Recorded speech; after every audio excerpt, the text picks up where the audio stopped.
everybody. Today we're going to do a simple comparison between the new iPhone 12 and the iPhone 11 Pro. So we're going to see what are the differences between the 11 Pro and the 12 Pro and see if it's worth it upgrading to the 12 Pro or just stick to the 11 Pro if you have one.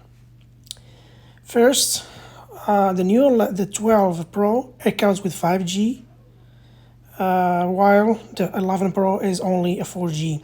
So that's the first thing that is different and may get some people to buy it, but you need to make sure that your area has the 5G first.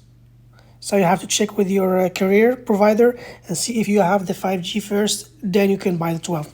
Otherwise, just stick with the 11 Pro because it will be useless if you do so. Screen-wise, there's not that much difference.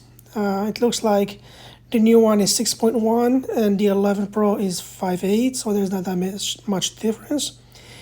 Cameras are pretty much the same, only there's a difference with the new LiDAR scanner on the 12 Pro.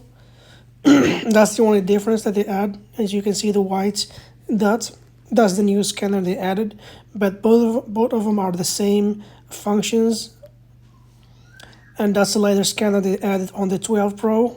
It's I don't know what's that LiDAR scanner for, so probably for those QR codes maybe, but if you're not that familiar with it or you're not using it as much, then you don't need to buy the 12 Pro. As far as for performance, it looks like the new one, they created the new Bionic chip, the A14, and the battery life on the new one is 17 hours, while the 11 Pro is 15. For the water resistance, the new one is at 6 meters up to 30 minutes, while the 11 Pro is at 4 meters up to 30 minutes, which is kind of the same because you're not going to drop your phone in the water for that much time. They added a new color in the new one, which is the Pacific Blue, while in the 11 Pro they had the new one, which is the Midnight Green, which I have right now. So the colors are pretty much not that big a difference that gonna make you buy a new phone, but that's something new just to put in mind. For the display, is like 99% the same thing. They both have Retina XDR display, they have OLED display, HDR display. The screen resolution on the new one is a little bit bigger, but that is not that big, while the PPI is pretty much the same. The pixel per frame is pretty much the same. They both have True Tone, wide color display, and haptic touch, as well as the brightness is the same as well. Only they added the 12 units max brightness on the new one just because of the night mode that they just added on the new one. For the design, the new one is a ceramic shell front, but both of them they have textured matte glass and stainless steel design. The size and the height are pretty much the difference. It's only like a little tiny difference on the sizes. So we're not gonna talk that much about the size, as pretty much they are the same. The weight is still the same too, is 6.66 for the new one and 6.63 ounces for the 11 Pro, which is kind of the same. For the water resistance, as I said before, they are the same thing. The old one is the 11 Pro is at 4 meters up to 30 minutes, and the new one is 6 meters up to 30 minutes, which is pretty much the same. The chip is A14 for the new one and A13 for the 11 Pro, the Bionic chip, while they have the same third generation neural engine. Camera-wise comparison is the same as well. They have the Pro 12 megapixel camera system, ultra wide, and telephotos in both of them. The aperture is the same, but on the new one is only 1.6 frames. However, in the 11 Pro is 1.8, which is more than the new one. They both have night mode and the diffusion feature, while the new one has the Apple Pro RAW, which relates to the night mode. The auto adjustments in both of them, dual optional image stabilization in both of them, 2 optical zooms and 2 in optical zooms for optical zoom range up to 8 times in both of them, brighter true tone flash in both of them. As I said, the new feature in the night mode portrait just in the 12 Pro. They both have dead control and lightning with 6 effects in both of them, and smart HDR for photos.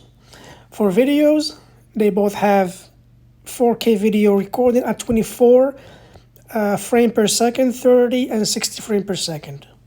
Resolution of the videos are still the same, and the dynamic range for videos are up to 60 frame per second for both of them. The optical image stabilization in both models, and as I said, the zoom in the video is exactly the same in both of them with audio zoom and the quick take video in both of them. So as we can see so far, there's not that much difference. Only the difference is in the night mode and the new LiDAR scanner. They both have stereo recording. The front camera is the same, it's true depth camera with 12 megapixel photos and frame per 2.2 aperture in both of them. They both have Retina flash with Smart HDR 34 photos and portrait mode with advanced dead control in both of them with the 6 effects. So both the rear and the front cameras are pretty much the same, except the night mode on the new one and the LiDAR scanner. As far as I can see, there's not that much difference between the 11 Pro and the 12 Pro. As you can see, the camera in the front is still the same. It's still recording at 4K videos and 30, 60 and 24 frames per second. There's also recording support slow motion videos on both of them. And as you can see now, there's the night mode and the diffusion only in the new one, which is just to make it stand from the 11 Pro. Otherwise, it's gonna be just mimicking the 11 Pro. Emojis and memojis in both of them. They both have like same carriers, so you don't have to worry about that. And cellular and wireless outside US, as you can see, they accept the other CDMA, both of them. Face ID, there's no difference in the Face ID. The Apple Pay is the same thing. They're doing the same functions of Apple Pay in both of them. They both have the function to add the Apple Card.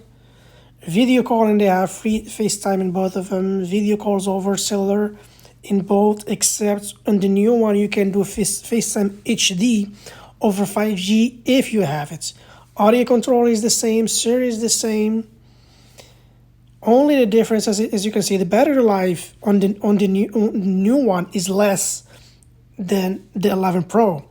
The 11 Pro, you need only 18 watts to charge half hour, 50% in half hour. The new one, you need 20 watts to charge 50% in half hour.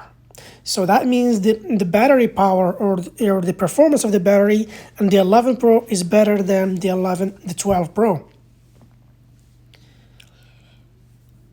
Included headphones, I think they got rid of some accessories on the new one, which made the box smaller just to save on costs, I guess. That's what explains it.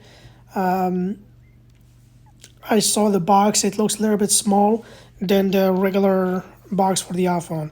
The sensors, as you can see, they both have the same sensors except the new one, which is the LiDAR scanner. And as I said, just something to make it stand from the 11 Pro.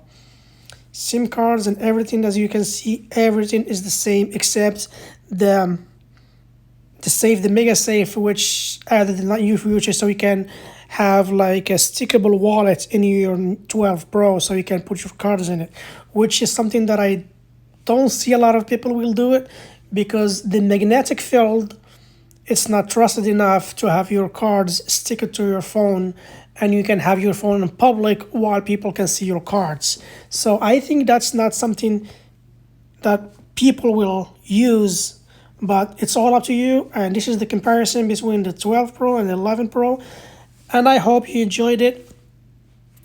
Have a nice time. See you in the next video.